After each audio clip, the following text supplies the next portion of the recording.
Olá, Stalkers, tudo bem com vocês? É muito bom ter você aqui comigo nesse caso criminal.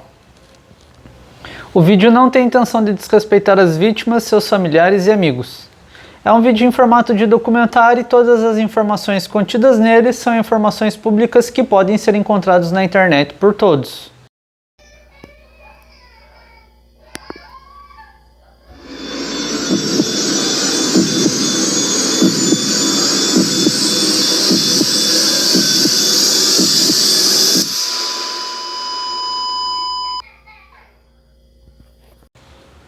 Eu sou o Christopher Matos, do canal Stalker Criminal, e hoje eu quero agradecer a todos vocês porque hoje somos 1000. Fico feliz por vocês me apoiarem se inscrevendo, curtindo e comentando. Fico feliz por vocês estarem gostando dos casos que eu conto aqui. Me faltam palavras para agradecer o apoio e o carinho de todos vocês. Deixo aqui o meu muito obrigado. E já aproveito e te convido a se inscrever no canal para me ajudar a crescer ele. Ative o sininho para não perder nenhum caso que eu conto aqui. Deixe sua curtida para eu saber que está gostando. Bom, agora eu te convido. Senta e escuta esse caso. Esse crime chocou parte dos Estados Unidos. Um crime que muitas pessoas pensam que a maldade não tem limites. Como se desenrolou o crime foi cruel. Hoje eu vou contar para vocês um caso triste sobre a família Scott. Uma família como tantas outras. E agora? O que será que diferencia essa família das outras? O caso de hoje é sobre uma família que infelizmente passou por um acontecimento muito trágico e muito triste. Um incêndio de grandes proporções que tomou conta de toda a casa da família Scott e infelizmente também tomou uma das crianças da família, que não conseguiu sair de dentro da casa em chamas e tornou uma vítima fatal. Mas o mais terrível foi o que os investigadores descobriram no decorrer das investigações, o que indicaria que aquele incêndio não teria acontecido por acaso e nem por acidente. Mas alguém causou aquilo intencionalmente e todas as evidências colhidas nas investigações indicariam uma única culpada e o motivo deixaria todos perplexos porque não era um estranho que fez tudo aquilo. Mais uma vez o perigo estava dentro da casa. Eu vou contar para vocês como tudo aconteceu. Na madrugada de 16 de agosto de 2008, na cidade de Russellville, no Alabama, nos Estados Unidos, e envolve a família Scott. Eu vou começar o caso falando sobre o que os jornais e as fontes de pesquisas falam sobre a família. Christy Michelle Scott, que eu vou passar a chamar apenas de Michelle porque era assim que ela gostava de ser chamada. Ela vivia em uma casa em Russellville com seu marido, o Jeremy, e os seus 2 filhos, o Noah de 4 anos e o Mason de 6 anos. O Mason era conhecido por ser uma criança muito alegre e ele tinha acabado de começar a primeira série na West Elementary School em Russellville. Ele também foi diagnosticado com TDAH, que é transtorno de déficit de atenção e com hiperatividade. Mas a sua interação com outras crianças na escola estava ajudando ele muito em seu desenvolvimento. Foi o que afirmou uma das professoras do Mason. Porém, a sua mãe, a Michelle, não tinha nenhuma paciência com ele. Ela deixava bem clara a sua falta de amor com seu filho. Ela sempre reclamava com outras pessoas sobre o menino e se mostrava muito frustrada com os problemas comportamentais dele. Ela reclamava muito e também cobrava muito do filho, comparando ele ao irmão menor que era muito mais comportado e educado. A Michelle ela era natural de Russellville, filha de Don e Kate, que segundo relatos eram cidadãos importantes e conhecidos na cidade. O seu marido, Jeremy Scott, era especialista em TI. Para quem não sabe, é tecnologia de informação. Ele trabalhava em um banco local que era uma instituição em Russellville há mais de 100 anos. A cidade de Russellville, onde eles moravam, era conhecida por ser uma cidade muito tranquila e com uma baixa criminalidade. Aquele típico lugarzinho onde os vizinhos se conhecem e se dão muito bem. Então, quando qualquer coisa fora do comum ou diferente acontece, todo mundo fica sabendo. Quando aquele incêndio que mencionei no começo do vídeo aconteceu, deixou todo mundo triste, abalado e incrédulo. Esse incêndio que aconteceu com a família Scott foi uma tragédia que mudaria a vida da família para sempre. Tudo aconteceu da seguinte forma. Segundo a Michelle, quando o fogo começou, a Michelle e o seu filho mais novo, Noah, eles estavam dormindo no quarto da Michelle, enquanto o Mason estava dormindo sozinho no quarto dos meninos. O Jeremy Scott, o marido da Michelle e pai dos meninos, estava fora da cidade há várias semanas a trabalho em Atlanta, portanto não estava em casa quando tudo aconteceu. A Jennifer Davidson, que era vizinha dos Scotts, disse que a sua campainha tocou por volta das 2:30 da madrugada. Quando ela abriu a porta, na sua frente estava a Michelle e o Noah. A Michelle disse para ela que a sua casa estava pegando fogo, então a Jennifer foi até o fundo da casa para ligar para o serviço de emergência, porque segundo ela, o telefone da frente da casa não estava funcionando. Depois de ligar para a emergência, a Jennifer voltou para a porta da frente e se deu conta de que não viu o Mason. Questionada sobre o seu outro filho, a Michelle disse que ele ainda estava na casa. A Jennifer, ainda em estado de choque, correu para dentro da casa e ligou novamente para o serviço de emergência para informar que uma criança ainda estava na casa e que eles deveriam se apressar para salvar o menino. Afinal, ele era uma criança de apenas 6 anos de idade. Os registros da emergência da polícia mostram que a primeira chamada foi feita às 2:33 da manhã do dia 16 de agosto e a segunda chamada foi feita às 2:35, 2 minutos depois. Assim que receberam o chamado de emergência reportando o incêndio na casa dos Scott, um sargento chamado Brian do departamento de polícia de Russellville correu para o local. Chegando na casa, em segundos ele arrombou a porta dos fundos, mas só conseguiu entrar 1,5 metro dentro da casa por causa do calor e da fumaça. Era de extrema urgência os serviços dos bombeiros para que aquela residência parasse de pegar fogo. Logo que eles chegaram, começaram o procedimento de combate e extinguiram o fogo. Depois do fogo ter sido apagado, os bombeiros adentraram a casa e nas buscas eles conseguiram identificar o corpo carbonizado do Mason de apenas 6 anos de idade. Depois que a polícia e os bombeiros chegaram ao local, a Jennifer ficou fazendo companhia para Michelle e elas entraram na ambulância.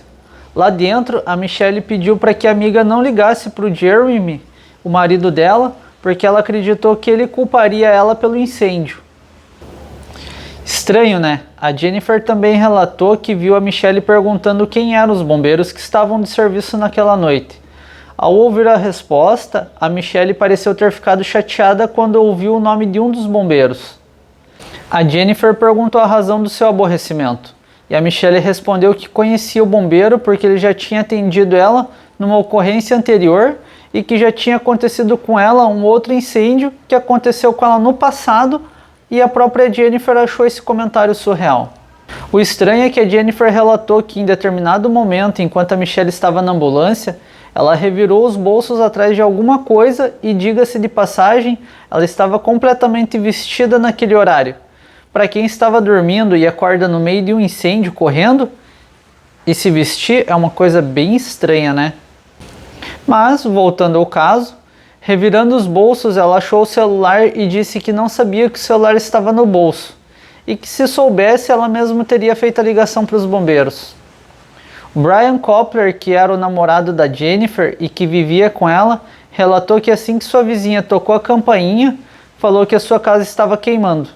Minutos depois, ela falou que seu filho ainda estava lá dentro.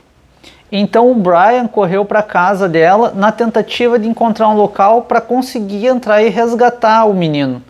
Mas a Michelle, vendo ele correndo na direção da casa, falou que todas as portas estavam trancadas e que não adiantava, ele não ia conseguir entrar na casa. Mais tarde, a Michelle disse para a polícia que ela foi com o Brian até a casa, a qual tinha uma fechadura eletrônica. E ela disse que estava tão nervosa de ver sua casa queimando e saber que seu filho estava lá dentro, que ela tremia tanto que não conseguiu digitar o código. Agora vocês me falem, se ela não conseguia digitar o código, por que ela não falou para o Brian qual era o código para que ele mesmo pudesse digitar o código e entrar na casa? Ela disse que tentou por várias vezes e não conseguiu abrir a porta. Ela falou também que o Brian pediu ela segurando ela pelo braço para que ela não entrasse na casa, porque era isso que ela queria fazer. Era entrar na casa queimando para tirar o filho. O mais triste e surpreendente disso tudo é que quando a polícia foi falar com o Brian, ele desmentiu ela. Ele falou que ele não viu ela digitar em momento algum a senha na fechadura e que ela não passou o código para ele. Além de que também não tinha segurado ela em momento algum porque ela nunca tentou entrar na casa. Segundo o relato de um técnico de emergência que atendeu ao chamado de urgência, assim que ele atendeu a Michelle, ela disse que ela estava bem e que não precisava ir ao hospital. E que ela também fez um comentário estranho naquele momento, falando: como vou dizer ao Jeremy que deixei o bebê queimando lá dentro. Mais comentários estranhos também foram relatados pelos bombeiros. Um dos comentários estranhos foi feito por Donald Bray, o pai da Michelle. Quando ele chegou ao local do incêndio, ele teria dito a Michelle: o que você fez com os meus netinhos?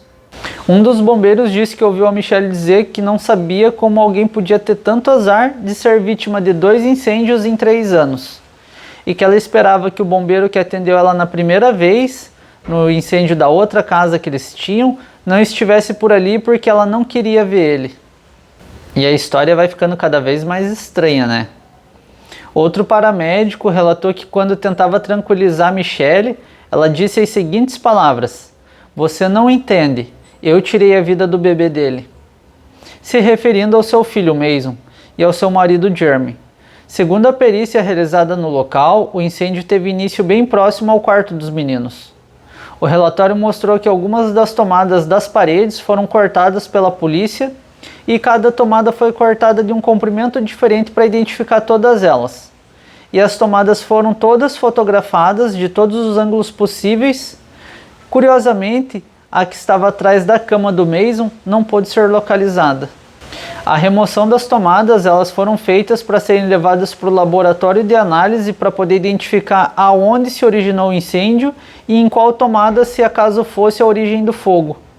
Os bombeiros vasculharam o incêndio de 8 a 10 horas. Um homem chamado Dolan, que era o chefe dos bombeiros, relatou que encontrou um detector de fumaça desativado no corredor do lado de fora do quarto dos meninos e que não condizia com o aparelho que foi queimado. Maurice Brown, um especialista em arma de fogo e marcas de ferramentas do Departamento de Ciências Forenses do Alabama, testemunhou que, em sua opinião, o detector de fumaça tinha sido removido à força ou arrancado da parede antes do incêndio começar. Ele também acrescentou que alguma força agiu sobre os fios o suficiente para causar a destruição da caixa e causar uma abrasão colateral no fio. Tinha evidências indicando que todo o resto montado na parede, na mesma altura do detector de fumaça, tipo a caixa elétrica que abrigava o detector de fumaça e um termostato, além de uma tampa de campainha e um porta-retratos, sofreram sérios danos causados pelo calor ou derreteram completamente. Resumindo, segundo o especialista, tratava-se de um incêndio criminoso e intencional. Por causa disso, como a Michelle era a única pessoa adulta na casa, ela foi levada para prestar depoimento na delegacia de polícia. Durante a investigação, a Michelle Scott deu a sua versão dos fatos ocorridos naquela noite. Ela contou que colocou seus filhos para dormir às 22 horas e foi assistir TV. Pouco tempo depois, voltou ao quarto dos filhos e o Mason estava dormindo, mas o Noah não. Então ela disse para o filho que ele precisava dormir e voltou para assistir o filme, que tinha começado por volta das 23 horas. Mais uma vez ela voltou no quarto dos meninos e o Noah ainda estava acordado. Ela disse para ele ir para a cama com ela no quarto dela. Quando foram dormir, a casa estava em ordem, ela entrou no quarto dela, colocou o filho mais novo na cama e daí foi no banheiro para acender a luz e voltou para a cama. Portanto, a luz do banheiro estava acesa e a luz noturna estava plugada na parede. Ela disse que a próxima coisa que se lembra era de algo batendo no rosto dela e que quando acordou, ela sentiu o cheiro da fumaça e o calor no rosto. Ainda segundo ela levantou da cama e cobriu Noah com um edredom e disse para ele ficar quieto, e daí ela rastejou até a porta e olhou para o corredor e viu que estava cheio de fumaça. Na sequência, ela voltou para o quarto, empurrou a porta e rastejou de volta para a cama. E daí ela puxou o Noah para o chão e começou a chorar nesse momento. Ela respirou fundo, levantou e abriu a janela e deu um soco na tela com o propósito de arrebentar a proteção, e que daí ela pegou o filho dela, deu um beijo, disse que o amava e jogou o menino pela janela. Ela conta que também pôde ouvir os estalos provocados pelo fogo na madeira da casa e começou a tentar sair pela janela, até que ela conseguiu se jogar janela fora. No momento em que conseguiu sair da casa, ela agarrou o filho pela mão e começou a dar a volta na casa. O menino começou a reclamar que ela estava apertando a mão dele muito forte e que estava machucando. Foi então que ela resolveu pegar o filho no colo e seguiram juntos para o jardim em frente à casa. Ali ela pode ver que o fogo tinha saído pela janela do quarto dos meninos e estava subindo até o telhado. Ela então correu para a casa da Jennifer e bateu na porta. Quando ela atendeu, ela pediu para que ligasse para a polícia porque a casa dela estava pegando fogo. Ainda segundo ela deixou Noah com a vizinha e correu de volta para casa. Ela tentou várias vezes acionar o código para entrar pela porta da garagem, mas ela não conseguiu abrir. Então ela correu para a porta da frente da casa e percebeu que o fogo começou a correr pelo pico do telhado. Ela ainda estava correndo quando o Brian, o namorado da vizinha, segurou ela pelo braço, mas como eu já falei, o Brian negou todos esses fatos. Segundo ela, só mais tarde ela se deu conta de que a luz do banheiro que ela tinha acendido para o conforto deles estava apagada quando acordou. O seu filho, o Mason, que ficou na casa enquanto ela pegava fogo, tinha sido levado para avaliação psiquiátrica pela doutora Rebecca Daly em abril de 2007. Ela diagnosticou o Mason com transtorno de déficit de atenção e hiperatividade, transtorno desafiador de oposição e transtorno invasivo do desenvolvimento. Ele, além de tudo isso, foi diagnosticado com autismo leve. Ela prescreveu 3 tipos de medicamentos para controlar o seu comportamento obsessivo, para os seus episódios psicóticos e para controle de hiperatividade. A sua última consulta com a doutora Rebecca tinha ocorrido 12 dias antes da morte dele. O Mason também se consultou com o pediatra, o Dr. Dwayne Carter. Segundo ele, em 6 de fevereiro de 2008, o menino foi diagnosticado com bronquite e ele prescreveu 3 medicamentos diferentes para o Mason. Novamente, em 16 de abril de 2008, ele prescreveu um xarope que tem um componente que causa sonolência. Até que um legista estadual testemunhou algo que deixou todos chocados e muito tristes. Ele disse que o Mason ainda estava vivo durante o incêndio e enquanto era queimado vivo dentro do quarto. A doutora Emily Ward, que realizou a necrópsia, disse que o Mason perdeu a vida por inalar uma quantidade muito grande de fumaça e pelas queimaduras causadas pelo incêndio. O toxicologista do Departamento de Ciências Forenses, o Dr. Jack Callen, analisou o sangue do Mason e ele relatou que identificou várias drogas no sangue dele e disse que o nível dessas drogas em uma criança típica do tratamento para TDAH é inferior a 100, mas o nível de Mason era de 450, um nível muito mais alto do que o normal. O Dr. Jack disse ainda que esse foi o primeiro caso que ele viu uma combinação de remédios que possuem a mesma indicação administradas simultaneamente e que todas eram indutoras do sono. Quanto ao incêndio, os especialistas descartaram combustão espontânea de baterias recarregáveis e fiação elétrica defeituosa como causas. O Dr. Rafael Franco, engenheiro elétrico, relatou que lhe pediram para examinar a cena e determinar se o incêndio era de origem elétrica. Em agosto de 2008, ele foi até o local e lá ele permaneceu durante 12 horas realizando seu exame. Ele falou que tinha 5 tomadas elétricas no quarto dos meninos e que a fiação passava por debaixo do piso. Todas as tomadas estavam todas em um único disjuntor e ele inspecionou todas as tomadas e caixas elétricas. Ele tirou 425 fotos do local. Ele examinou a fiação debaixo da casa e no sótão. Ele verificou que a luz noturna não foi a causa do incêndio, que não houve danos à fiação subterrânea da casa e que a caixa elétrica que abrigava o disjuntor geral estava intacta.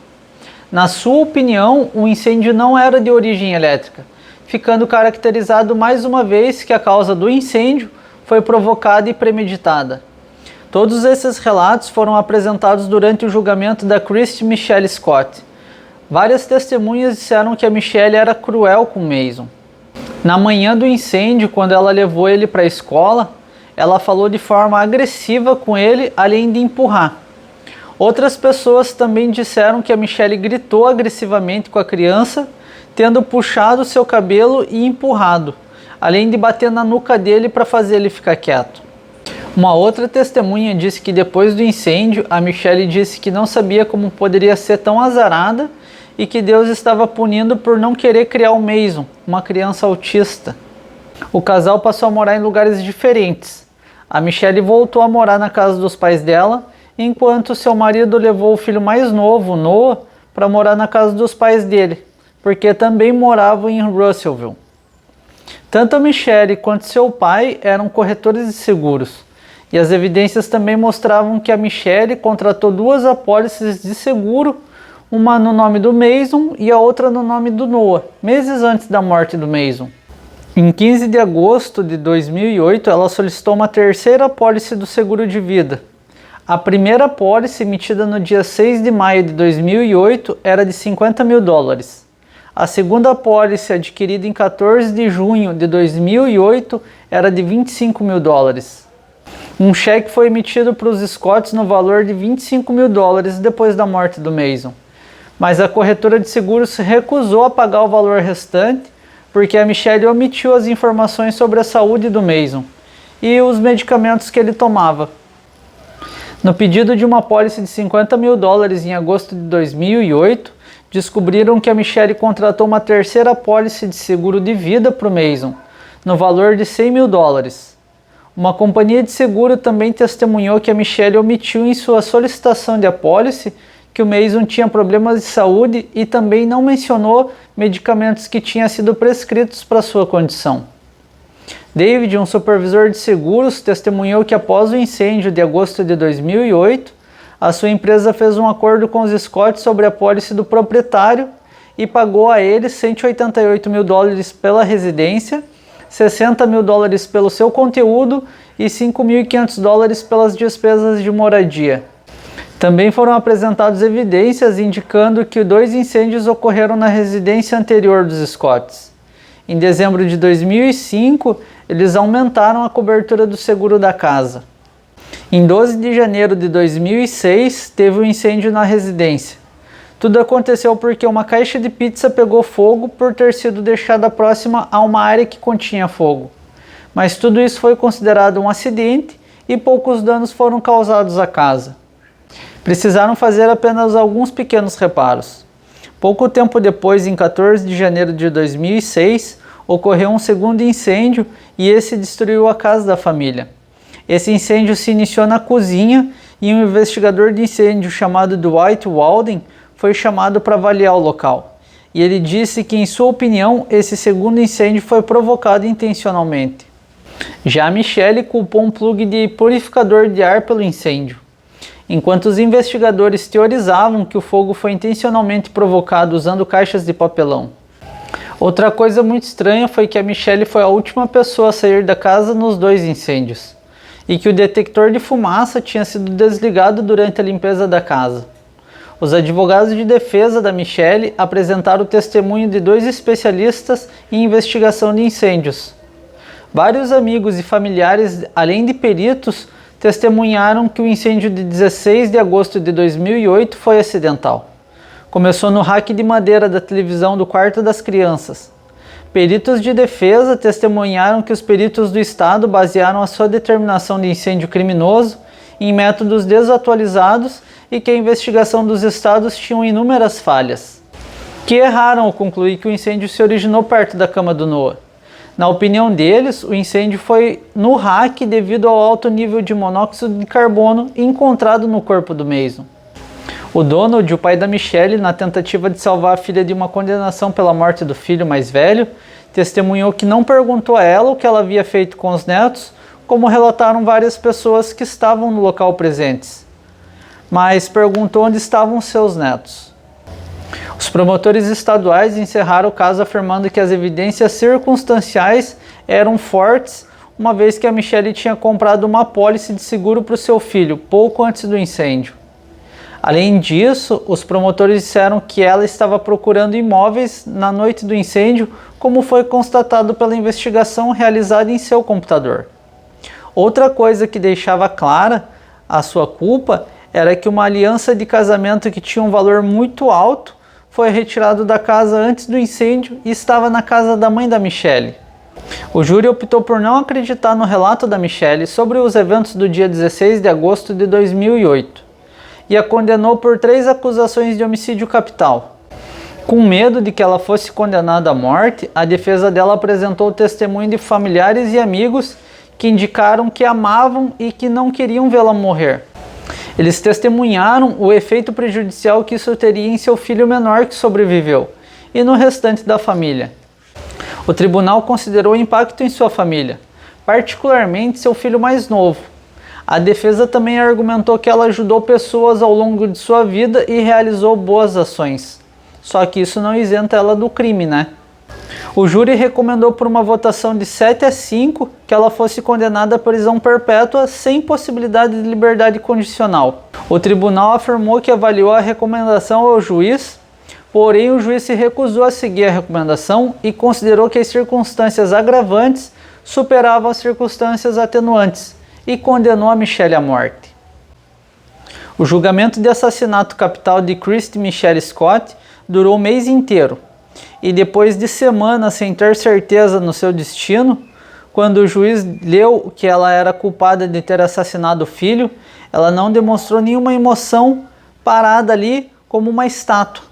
Christy Michelle Scott ouviu a sentença de culpa de tirar a vida do seu filho de 6 anos, Mason. O Mason morreu em sua casa em agosto de 2008. Ela foi condenada por intencionalmente atear fogo e tirar a vida do seu próprio filho. Em 2012, a Michelle apelou da sentença que foi negada por unanimidade.